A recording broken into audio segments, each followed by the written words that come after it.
Après le déluge, Japhet et sa femme se construisirent un foyer. Peu à peu, il leur naquit des petits-enfants, 7 garçons et probablement quelques filles. Quand les enfants eurent grandi, ils eurent eux aussi d'autres enfants, et ainsi de suite. Sem et sa femme vivaient dans un autre endroit. Ils avaient 5 fils et quelques filles.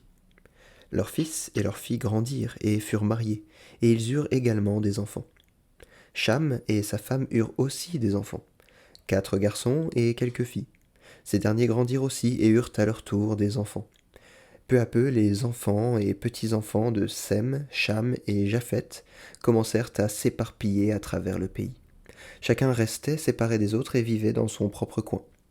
De ces 3 fils de Noé, Sem, Cham et Japhet, sont sortis tous les peuples de la terre que nous voyons aujourd'hui. Peu à peu, il y eut tant de monde sur la terre qu'on commença à construire des villes. Puis le temps passa, et quelques-unes de ces villes devinrent très grandes. La ville de Ninive fut bâtie en ces temps-là. Damas, la plus ancienne ville du monde, fut fondée par Outs, le petit-fils de Sem. C'est encore une grande ville car elle compte aujourd'hui près de 400 000 habitants. Noé, Sem, Cham et Japhet ainsi que leurs enfants et petits-enfants vécurent très longtemps, mais leur vie ne fut pas aussi longue que celle d'Adam et de ses enfants. Adam, ses enfants et petits-enfants avaient vécu pendant presque 1000 ans. Noé et ses enfants vécurent jusqu'à l'âge de 600 ans. Ses petits-enfants vécurent jusqu'à l'âge de 500 ans. Après cela, les gens vécurent jusqu'à l'âge de 400 ans, et puis 300 ans, et enfin Dieu réduisit la vie d'un homme à 150 ans. Sur un point, ces premiers hommes étaient très différents de nous. Ils parlaient tous la même langue, et chacun comprenait l'autre.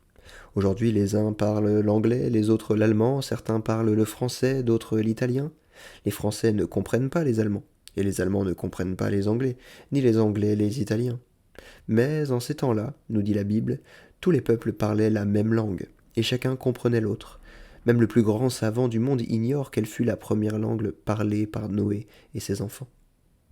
Comme les hommes devenaient de plus en plus nombreux, ils s'éloignèrent chaque jour davantage des montagnes d'Ararat. Ils commencèrent à se répandre progressivement sur toute la terre. Comme ils se dirigèrent vers le sud et l'est, ils arrivèrent dans une plaine, au pays de Shinéar. La plaine était très bien arrosée, étant bordée à l'est par un puissant fleuve, le Tigre, et à l'ouest par un fleuve plus grand encore, l'Euphrate. C'était un endroit rêvé pour s'y établir. Aussi les gens commencèrent-ils à y construire leurs maisons. Dans leur orgueil, ils voulurent bâtir une grande ville, avec une tour si haute qu'on pourrait la voir de loin. Elle leur indiquerait la direction de la ville, lorsque leur voyage les en aurait bien éloignés, et les aiderait à retrouver plus facilement le chemin du retour. Cela, pensait-il, les empêcherait de se séparer les uns des autres et de se disperser sur la surface de la terre. Un très grand nombre d'ouvriers se mirent ensemble à bâtir la tour. Ils fabriquèrent des briques avec de la boue et les firent sécher au soleil. Ils édifièrent la tour avec les briques maintenues ensemble avec du bitume. Le bitume est une sorte de ciment naturel qu'on trouve dans le sol dans certains endroits de ce pays. Ils travaillèrent tous ensemble avec diligence, criant et s'interpellant les uns les autres. « Apporte-moi encore quelques briques, il m'en faut davantage pour ce côté-ci, disait l'un. Je voudrais avoir un autre seau de bitume, criait l'autre. Avec tout ce remue-ménage, l'endroit était très bruyant, et comme ils continuaient à bâtir, la tour devint de plus en plus haute. L'Éternel descendit pour voir la ville. Il vit que les gens avaient commencé à édifier la tour et que désormais rien ne les empêcherait de faire tout ce qu'ils auraient projeté. Or, Dieu ne voulait pas qu'ils restent dans une seule ville, serrés les uns contre les autres. Il voulait qu'ils se dispersent dans le vaste monde qu'il avait créé pour l'homme. Tu te rappelles que tous les hommes ne parlaient qu'une seule langue. Or voici que Dieu changea, à leur insu, la langue de tous les hommes, et ils n'arrivèrent plus à se comprendre. Chacun parlait une langue entièrement différente de celle qu'il avait parlée auparavant. Chaque fois qu'un homme criait « Apporte-moi encore quelques briques », il parlait dans une langue que personne au monde n'avait jamais entendue. Celui à qui il parlait le regardait alors tout étonné et demandait « Qu'est-ce que tu dis ?» Mais lui-même parlait aussi une langue nouvelle. Ils avaient beau essayer et essayer encore, aucun d'entre eux ne comprenait l'autre. Celui qui n'avait pu se faire comprendre interpellait alors un autre camarade. « Dis donc, il se passe quelque chose de bizarre. J'ai demandé plusieurs fois à cet homme de m'apporter encore des briques et il m'a répondu quelques mots auxquels je n'ai rien compris. Veux-tu, s'il te plaît, m'en donner quelques-unes ?» L'autre se contentait d'écarquiller les yeux. « Que dis-tu ? Je ne te comprends pas. » Mais lui aussi, sans le savoir, parlait une langue que personne n'avait jamais entendue.